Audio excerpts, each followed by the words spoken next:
with Talat Awan on BBC Radio Manchester and BBC Radio Lancashire.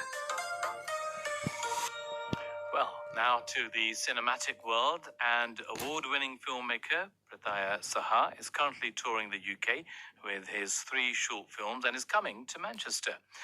Prataya Saha is an independent filmmaker based in Bangalore. His films have been selected in over 90 film festivals and winning 27 awards in 14 countries, including the Oscars, Canadian Screen Award and BAFTA qualifying festivals. And he's coming to the Cultplex on the 4th of October. But I'm pleased to say Prataya Saha joins me for a chat before that, though. Welcome to the programme. How are you? I'm good, Talat. How are you doing? Thanks for having me. Well, I'm very well, and thank you very much for taking time out. I know you've arrived from India, even though it may sound like you're still out there with a slight delay, but you're here in the UK now, ready for your sort of tour around the UK. But I had the opportunity to look at some of the shorts that you sent across to us, The Golden Cage, Mahmood, and Just Another Day. And I think the first thing that really struck me was you have a real keen eye for spotting a story.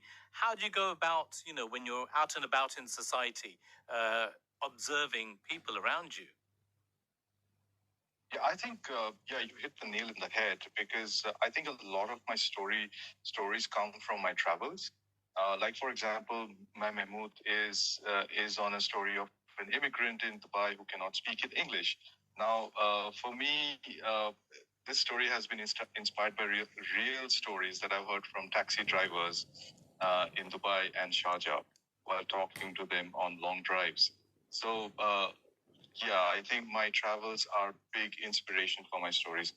In fact, Golden Cage, which is my latest short film, that is actually also from my city and from what I have seen growing up in the 90s around my childhood, in my extended family, in my friends' families, and to give a gist about to the audience about the gist of the movie. It's about heritage being destroyed. Old heritage buildings being destroyed in the city of Kolkata in India. Yeah, actually, that one sort of resonated with me quite a bit. And the reason why I say that was I remember when visiting Pakistan and our villages and our old ancestral homes, which have now been demolished to make way for other monstrosities. But it was, because we experienced living there during our childhood.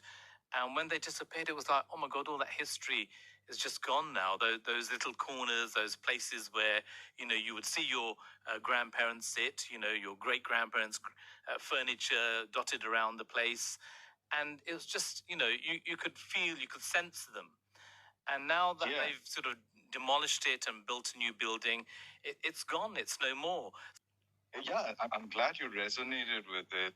I mean, this is the beauty of the film. Like, anyone across, although it's set in Kolkata, anyone who has faced this in their extended families, anyone who knows about heritage, anyone who has lived in a joint family in an ancestral home, and that home is gone later, they're definitely going to feel the pinch, because a house is not only a house; it's a hotbed of emotions, memories. I mean, that's why we call a house a home, right?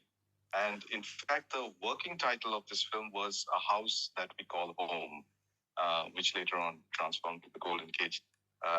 Although I was quite sure that was also quite apt as a title. Yeah.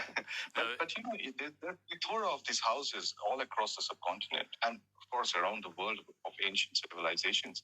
And we need to take a note of these, because once they're gone forever. They're never coming back.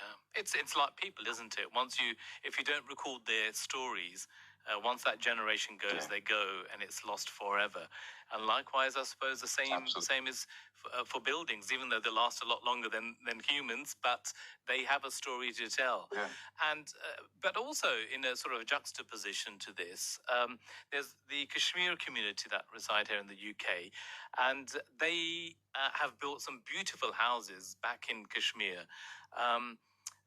with their efforts, of working here when they, as immigrants coming over here in the 50s and 60s, built these beautiful houses, but they are also empty shells with no history. So it's like, they've built these grand houses, but no one is actually living there. No one is really actually creating any memories or history around that.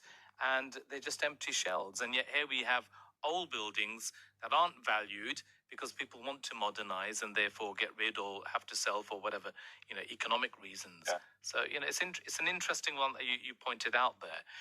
And through the story of this family, a big family, the Chaudhry family, who then, came down to just 5 individuals living in this big mansion. And quite poignant. I won't give it away, but a very good film. Now, you seem to be doing your social work through your films. So you're waking up society and making them think. Yeah, Talat, I mean, for me, short films personally do not have a return of investment in terms of the latest economic situation around shorts. But what I try to do with shorts is try to give back something to society. I feel that is my responsibility as an artist, and that is one of our avenues where we can tell the society that tell the people that this is something going on in society without being preachy. So I'm going to project this in front of you, and why don't you jump to your own conclusions about it? Yeah, no, absolutely. And Mayor Mahmood is the one that you referred to earlier about the language. And that was a very good, a keen observation as well. It was interesting in the stats at the end of the film that there are 6,500 languages. And English is one of them, obviously. But it's quite stark, isn't it? And yet we're not proud of our own languages, our own heritage. And yet, in order for us to get on, it's that one language that we have to conquer in order to move on up. Yes. I mean, for me, and I keep telling this to people at the end of all the screenings of my Mahmood, because it has toured all around the world. Last year, I was in Florence when it was touring, and I keep telling people that all languages have gone through years of evolution. Every language is beautiful in their own way, but when it's the people's perspective that needs to change. Like, if it's not like logically or even humanly possible for people to learn more than 3 or 4 languages. I mean, people people like multilingualists say they know around 7 to 8 languages, and which by its they are like genius level. But it's not possible for an average human being to know multiple languages. Another great observation. The other film was Just Another Day, looking at domestic violence.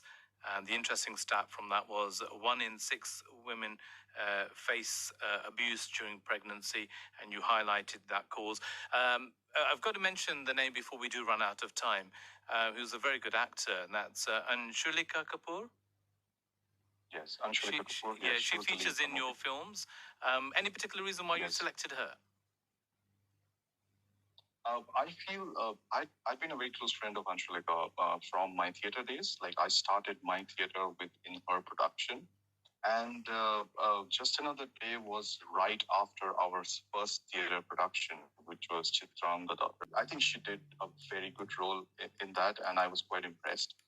So I guess that was the reason I was like, let's try another project. And in fact, because I was a guy who was writing dialogues of a female character, she came on board in the pre-production process itself and fine-tuned the dialogues how a woman is going to speak, which is, we tried to make it as realistic as possible. Yeah, I was going to say a fantastic actor, because in all 3 she was in all 2 she was very, very good, and a brief appearance in Mahmood as well, who plays the wife. Very quickly, you're coming to Manchester on the 4th of October. Yes. Okay, and so it's going to be a Q&A, so if anyone's interested, they need to get down to, is it the Cultplex, isn't it, in Cheetham Hill in Manchester? Yes, on 4th. Okay, all right, wonderful. Well, good luck with that, and hopefully we'll see if we can come down and see you as well. But thank you so much for joining us this evening. Thank you, brother. Thank you so much. Thank you very much, and good luck with your tour. Thank you so much.